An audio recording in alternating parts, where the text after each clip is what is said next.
सदियों पुरानी बात है। किसी गांव में एक किसान अपने खेतों में बीज बो रहा था। सुबह का वक्त था। इलाके का नवाब सैर करता हुआ वहां से गुजर रहा था। किसान को मेहनत से काम करते हुए देखकर नवाब ने सोचा कि किसान से उसकी खैर मकदम करनी चाहिए। वह घोड़े से उतरकर खेत के किनारे पहुंचकर उसने किसान से पूछा, क्यों भाई, खेती बाड़ी में तुम इस कदर मेहनत करते हो, कितना कुछ कमा लेते हो, कुछ फायदा भी होता है या नहीं? किसान ने सर उठाया और नवाब से कहा, फायदा क्या जनाब, फसल काटने के बाद इसके 4 हिस्से कर लेता हूं। नवाब ने फिर पूछा, अच्छा, तो इन 4 हिस्सों को खर्च कैसे करते हो? किसान ने जवाब दिया, एक हिस्सा तो सरकार के टैक्स में चला जाता है, दूसरा हिस्सा कर्ज चुकाने में खत्म हो जाता है, तीसरा हिस्सा उधार देता हूं और बाकी चौथा हिस्सा यूं ही लुटा देता हूं।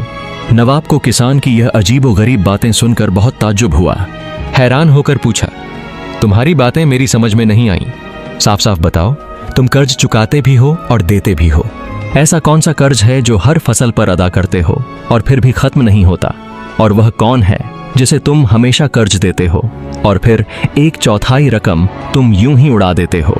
किसान ने जवाब दिया, जनाब, बात दरअसल यह है कि मेरे वालिद ने एक साहूकार से रकम उधार ली थी। वालिद के मरने के बाद इसका सूद मैं अदा करता हूँ।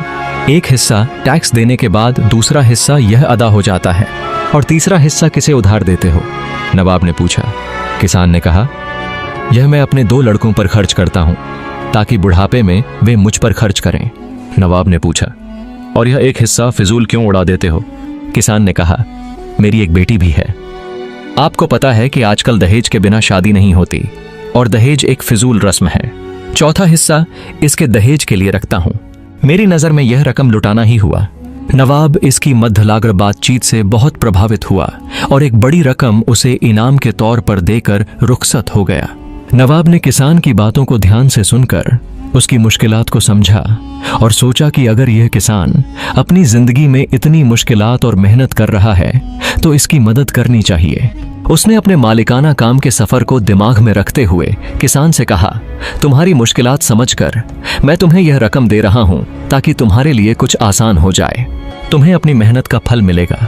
किसान ने शुक्रिया अदा किया और कहा, जनाब, आपने मेरी मुश्किलात को समझा और जो मदद आपने की है उससे मेरा जीवन आसान हो जाएगा। मैं अपने किसान दोस्तों को भी इस बात का पता दूंगा और उन्हें भी यह सिखाऊंगा कि कैसे अपनी जिंदगी में ईमानदारी और मेहनत के साथ जीना है। नवाब ने उससे यह भी कहा, किसान भाई, यह मदद सिर्फ तुम्हारे लिए नहीं बल्कि हर उस किसान के लिए है जो अपनी जिंदगी में मेहनत कर रहा है और अपने परिवार को बेहतर बनाने की कोशिश कर रहा है। तुम्हारे जैसे लोगों की वजह से ही हमारे इलाके में खेती बाड़ी का सिलसिला जिंदा है। किसान ने नवाब का शुक्रिया अदा किया और वह रकम लेकर अपने घर की तरफ चल पड़ा।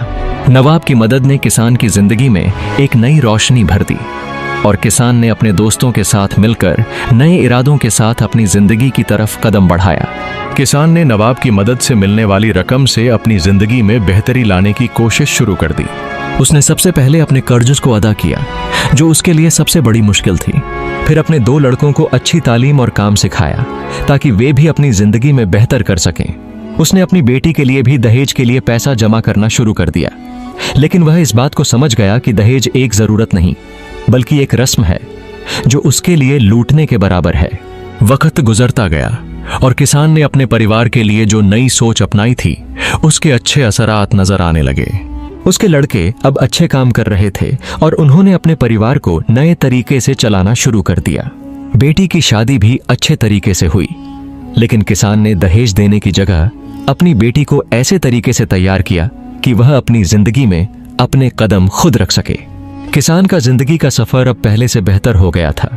उसने अपनी मेहनत और ईमानदारी से अपनी और अपने परिवार की जिंदगी में एक नई रोशनी डाली थी। जब भी किसी ने उससे पूछा कि उसकी जिंदगी में इतना बदलाव कैसे आया, तो किसान मुस्कुराते हुए कहता, मेहनत, ईमानदारी और अपने परिवार के लिए सच्चाई के रास्ते पर चलना। बस यही है उसका जवाब। नवाब भी अपनी मदद से किसान की जिंदगी में आई तब्दीली से खुश था। उसने अपने फैसले को सही समझा था और किसान की तरह उसने भी अपनी जिंदगी में मेहनत और ईमानदारी का सबका दिया था। इस तरह किसान की कहानी एक मिसाल बन गई जो दूसरों को यह सिखाती थी कि मुश्किलों के बावजूद अगर इंसान अपने इरादों में ईमानदारी और सच्चाई रखे तो उसकी मेहनत का फल जरूर मिलता है। अगर आपको हमारी कहानी पसंद आई हो तो हमारे चैनल को सब्सक्राइब करना न भूलें